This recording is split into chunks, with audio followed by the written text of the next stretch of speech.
Hello and welcome to the Daily Space for today, Tuesday, July 21st, 2020.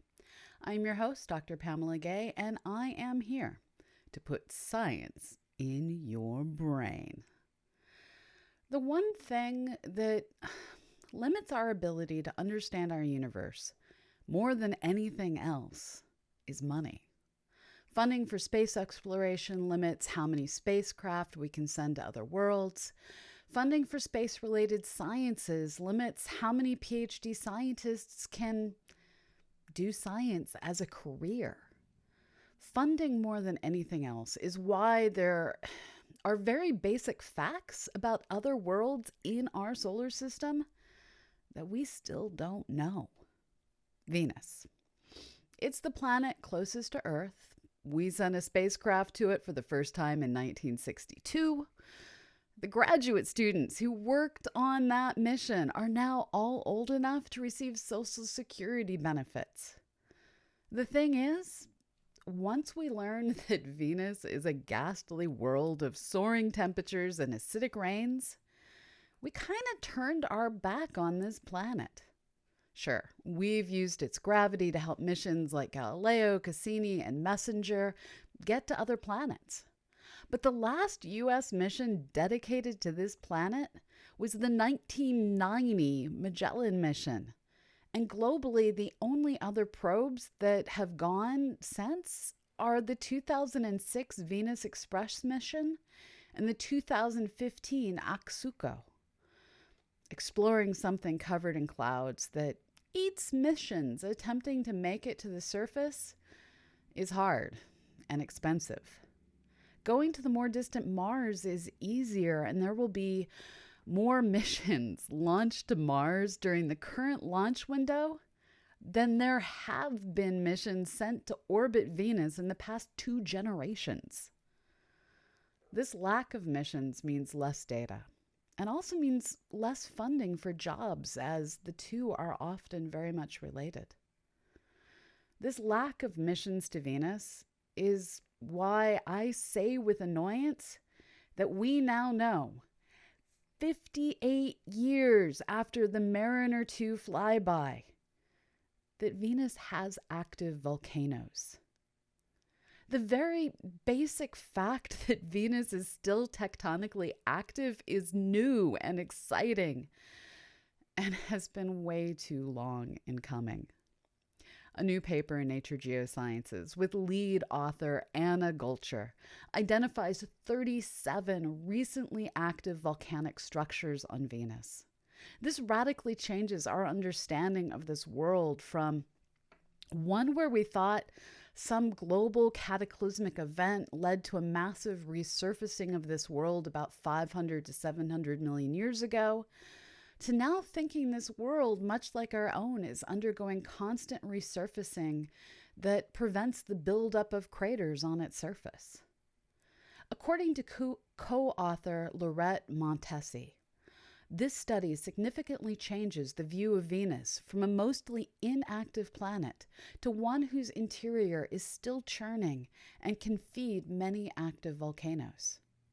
This work used new detailed models of Venus to understand how the crown-shaped geology associated with mantle plumes change over time. The 37 still active plumes they identified are clustered up in a handful of locations that would make ideal targets for future missions, including the 2032 launch of the European Space Agency's Envision mission. That means we're going to have to wait a while to learn more about this planet that's the planet closest to Earth. The fact that we have so much left to learn about planets in our own solar system sometimes makes it hard to grasp how much we can know about planets in other solar systems. There are 3 basic factors we can measure with more or less accuracy about planets in other solar systems. We can, in the right circumstances, measure how long they take to orbit. We can measure their mass and their radius. This lets us calculate things like a planet's average density, which allows us to start to imagine how it may be structured. But an average density is not the same thing as a planet's actual density profile. Take Earth, for instance. We're a weird mix of rock and water surrounded by air. These factors all have very different densities, and we have every reason to believe that other planets are going to be just as weird, if not weirder. It is with this understanding that the universe seems to like to make things weird that scientists had a hard think about a trend they were noticing in heavy Earths and mini-Neptunes.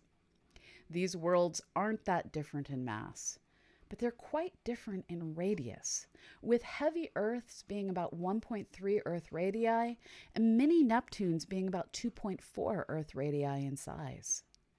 In a new paper in the Astrophysical Journal Letters with lead author Oliver Musis, a team of researchers suggest that the mini-Neptunes are worlds where the water has been heated to a supercritical state, such that a rocky core is surrounded by a dense atmosphere of water that is subject to a strong greenhouse effect that balloons out the water vapor around the world. Put differently, these are water worlds, minus Kevin Costner, where the heat of their sun has baked their atmosphere into a thick, dense grossness that surrounds the planet with more humidity than a bad day in Atlanta. The heavy Earths, however, may be normal ocean worlds, or rocky worlds like Mars that have their oceans locked away in the ground or frozen into ice. If this is the case, both these worlds will have formed the same way, but have completely different fates based on how strongly or not they are irradiated by their stars. This is a nice piece of research that shows that since the same science is at play everywhere, we should see worlds with similar histories that diverge due to differences in the details. The minor differences from object to object are part of what keeps observational astronomy so interesting. I can't think of anything as unpredictable as the appearance of comets in our sky. This year, we've watched as Comet Atlas self-destructed, as Comet Swan disappointed, and many of us, having come to terms with the loss of the large comets, have found ourselves startled to watch as Comet NEOWISE has grown into a stunningly beautiful object in our sky. Currently, it is visible in the evening in the northwest and is just visible to the unaided eye if you are in a dark location and have great eyesight. So really, don't be surprised if you can't see it. In general, you want to use binoculars or a camera with a zoom lens. Some folks are also reporting it can be easily photographed with just an iPhone. While I personally have consistently not been able to see it due to clouds, which is really the story of my life, we want to make sure that any of you with clear skies have the chance to see this comet.